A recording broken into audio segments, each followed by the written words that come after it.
ये कहानी है माता पार्वती और भगवान शिव के विवाह की, जिस दिन को महाशिवरात्रि के नाम से जाना जाता है। माता पार्वती की तपस्या से प्रसन्न होकर शिव जी पार्वती जी से विवाह के लिए तैयार हो गए। भोलेनाथ और माता पार्वती की शादी का दिन नजदीक था। सभी रस्में आरंभ हो गई थीं। कैलाश पर्वत और हिमालय पर्वत पर आनंद का माहौल था। सभी उत्सव की तैयारियों में मगन थे, परंतु हिमालय पर्वत पर पार्वती जी की माता मैनावती कुछ चिंतित लग रही थीं। क्या बात है मैनावती, हमारी पुत्री का विवाह है और तुम कुछ उदास नजर आ रही हो। हाँ, आप सही समझ रहे हैं। मैं वाकई बहुत चिंतित हूँ। चिंता? किस बात की चिंता है तुम्हें? हमारी कन्या का विवाह तो स्वयं महादेव से होने जा रहा है। फिर वह कौन सी बात है जो तुम्हें चिंतित कर रही है? हाँ, हमारी पुत्री का विवाह महादेव से होने जा रहा है, ये एक अति उत्तम बात है। परंतु क्या मैनावती? मैं ये सोच रही हूँ कि हमारी पुत्री वहाँ कैलाश पर कैसे रहेगी। शिव तो सन्यासियों का जीवन जीते हैं। भूत, प्रेत, नाग और अपने गढ़ों से सदैव घिरे रहते हैं। मेरी फूल सी राजकुमारी वहाँ कैसे रहेगी? अरे यह भी चिंता की कोई बात है भला? हमारी पुत्री एक तेजस्वी और सर्वगुण संपन्न कन्या है। भोलेनाथ को दामाद के रूप में पाकर हम धन्य हो गए हैं और पार्वती ने स्वयं ही उन्हें घोर तपस्या करके पति के रूप में प्राप्त किया है। फिर कैसे चिंता? ठीक है, जैसा आप उचित समझें। परंतु किस लिए देवी? पार्वती को हल्दी लगाने की रस्म की जानी है और अभी तक कैलाश से शगुन की हल्दी भी नहीं आई। वहाँ कौन स्त्री है जो शगुन की हल्दी का ध्यान रखेगी? मेरी पुत्री का तो शादी के बाद कैलाश पर स्वागत करने के लिए कोई भी स्त्री उपस्थित नहीं होगी। तभी देवी लक्ष्मी और देवी सरस्वती पार्वती जी की हल्दी लेने कैलाश पर पहुंचती हैं, तो देखती हैं कि सभी शिवगण भोलेनाथ को भस्म और भभूत का लेप लगा रहे थे। यह क्या महादेव, आज आपकी हल्दी की रस्म होनी है, फिर यह भस्म? देवी लक्ष्मी, देवी सरस्वती, आप यहाँ?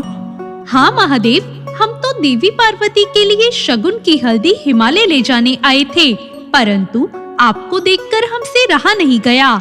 आज तो आपको हल्दी लगवानी चाहिए, लेकिन आप भस्म में लिपटे हुए हैं। देवी, मैं तो अपने भक्तों के प्रेम के वश में हूँ। मेरे भक्तों द्वारा प्रेम से अर्पित यह भस्म मुझे अति प्रिय है। ठीक है महादेव, हम तो देवी पार्वती की हल्दी ले जाने आए हैं, तो अब हम चलते हैं। देवी पार्वती की हल्दी तैयार हो गई? हाँ देवी लक्ष्मी, हल्दी तैयार है। देवी पार्वती की हल्दी खूब सुगंधित और रंग देने वाली होनी चाहिए। जी माता। देवी लक्ष्मी और देवी सरस्वती पार्वती जी की हल्दी लेकर हिमालय पर्वत पर पहुंचती हैं। वहां चारों ओर आलीशान सजावट थी। ढोल, नगाड़े, बाजे, मृदंग का मधुर संगीत दूर दूर तक गूंज रहा था। अरे देवी लक्ष्मी, देवी सरस्वती, आप? हम देवी पार्वती की हल्दी की रस्म के लिए कैलाश पर्वत से उनके लिए हल्दी का उपटन लेकर आए हैं। यह है पार्वती की हल्दी, महादेव की ओर से स्वीकार कीजिए। पार्वती जी की सखियां जया और विजया खूब गीत संगीत कर रही थीं। लक्ष्मी जी और सरस्वती जी फिर देवी पार्वती को हल्दी का लेप लगाती हैं। देवी पार्वती, आपकी कठिन तपस्या का फल अब आपको प्राप्त होने जा रहा है। कल महाशिवरात्रि के शुभ अवसर पर आपका भोलेनाथ के साथ विवाह संपन्न होगा और हम कैलाश पर आपके स्वागत के लिए उपस्थित रहेंगे। मेरी पुत्री को किसी की नजर न लग जाए। मेरा आशीर्वाद सदैव तुम्हारे साथ है। तुम महादेव के साथ हमेशा खुश रहो और ये जगत तुम्हें और महादेव को माता और पिता के रूप में पूजता रहे। सारे कैलाश पर धूम मची हुई है, क्योंकि आज भगवान शिव की बारात निकलने वाली है।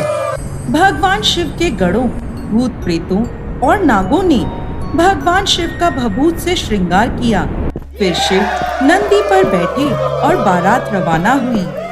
भगवान शिव की बारात में ब्रह्मा जी, विष्णु जी, सभी देवता, नारद मुनि, भूत प्रेत और शिवगण उपस्थित हुए।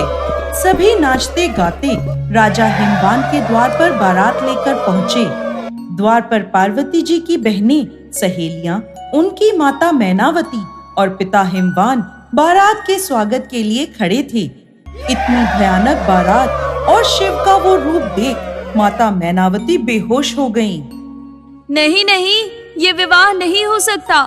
मैं अपनी बेटी को ऐसी जगह नहीं भेज सकती जहाँ भूतों का डेरा हो। ये कैसा दूल्हा है?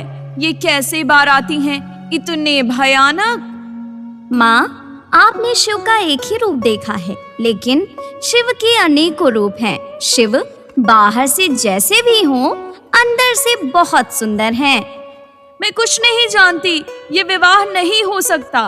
पिताजी, मैं माँ की दुविधा समझ सकती हूँ। मैं जानती हूँ मेरे महादेव कैसे हैं। मैं एक बार उनसे बात करना चाहती हूँ, अगर आप अनुमति दे दे तो। ठीक है बेटा। पिता की आज्ञा को मानकर देवी पार्वती शिव जी से मिलने के लिए जाती हैं। हे प्रभु, ये कैसी लीला है आपकी? लीला? कैसी लीला प्रिय? आप सब जानते हुए भी नादान बन रहे हैं। आपका ये रूप देख मेरी माँ डर गई हैं और अब वो शादी के लिए मना कर रही हैं। पार्वती, यह रूप डरावना नहीं है। मैं जो हूँ वही दिखा रहा हूँ। तुमने मुझे इसी रूप में पसंद किया था। ये संसार मुझे इसी रूप में देखता है। सब मुझे इसी रूप में पसंद करते हैं। तो यह रूप भयानक और डरावना कैसे हुआ?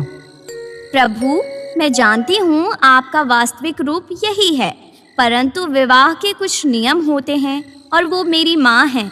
हर माँ यही चाहती है कि उनकी पुत्री का विवाह अच्छे से हो और उसे एक अच्छा सुंदर पति मिले। सुंदरता की पराकाष्ठा यह शरीर नहीं है, बल्कि ये मन है पार्वती। सुंदरता मन में होती है। यह शरीर तो नश्वर है। माता पिता, तनिक भी चिंता ना होइए। हम महादेव को तैयार करेंगे। हम महादेव को इतना सुंदर बनाएंगे कि स्वयं चंद्रमा भी इनके आगे व्यर्थ लगेगा। भोलेनाथ और देवी पार्वती की आज्ञा लेकर सभी देवता भगवान शिव को संवारने लग जाते हैं। उन्हें दूध और चंदन से नहलाया जाता है। उनको महंगे महंगे आभूषण व सोने चांदी की मालाएं पहनाई जाती हैं। सभी देवता भगवान शिव को सजाकर मंडप की ओर ले आते हैं, जहां पार्वती जी, माता मैनावती, हिमवान, पंडित, ऋषि, ब्राह्मण, विष्णु और सभी देव शिव गणों के साथ उनकी राह देख रहे होते हैं।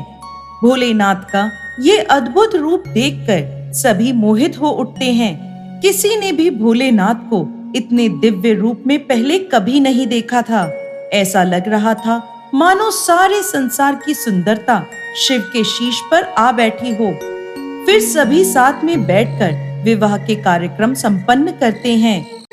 हिमालय पर राजकुमारी पार्वती की शादी हो रही थी, इसलिए विवाह समारोह से पहले एक अहम रस्म होनी बाकी थी।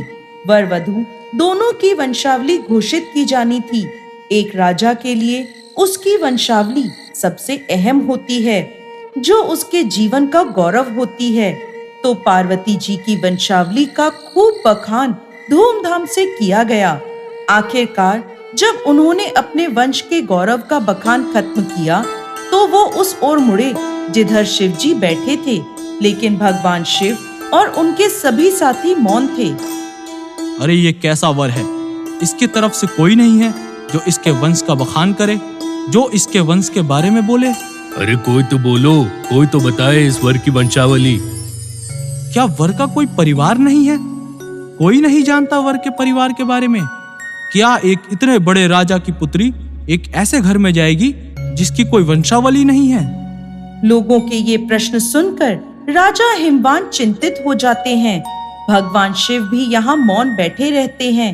तभी ये सारे प्रश्न सुन नारद मुनि खड़े होते हैं और कहते हैं, स्वामी, वर के माता पिता नहीं हैं। क्या आप यह कहना चाहते हैं कि यह अपने माता पिता के बारे में नहीं जानता? नहीं, इनके माता पिता ही नहीं हैं। इनकी कोई विरासत नहीं है। इनका कोई गोत्र नहीं है। इनके पास कुछ नहीं है। इनके पास अपने खुद के अलावा कुछ नहीं है स्वामी। ऐसा कैसे हो सकता है कि किसी के माता पिता नहीं हैं? यह तो असंभव है। यह स्वयंभू हैं। इन्होंने खुद की रचना की है। इनके ना तो पिता हैं न माता। इनका ना कोई वंश है ना ही परिवार।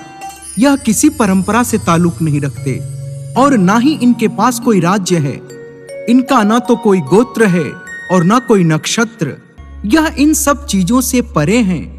यह एक योगी हैं और इन्होंने सारे अस्तित्व को अपना एक हिस्सा बना लिया है। इनके लिए सिर्फ एक वंश है, ध्वनि। शून्य प्रकृति जब अस्तित्व में आई तो अस्तित्व में आने वाली पहली चीज थी ध्वनि। इनकी पहली अभिव्यक्ति एक ध्वनि के रूप में है। ये सबसे पहले एक ध्वनि के रूप में प्रकट हुए। उसके पहले ये कुछ नहीं थे। नारद मुनि का ये जवाब सुनकर सभी मौन रह गए और अचंभित होकर खड़े हो गए। राजा हिमवान को भी उनके प्रश्नों के उत्तर मिल गए थे और वो भी संतुष्ट हो गए। फिर विवाह आरंभ हुआ और ब्रह्मा जी ने शिव जी और पार्वती जी का विवाह संपन्न करवाया। तब से आज तक इस दिन को महाशिवरात्रि के रूप में जाना जाता है।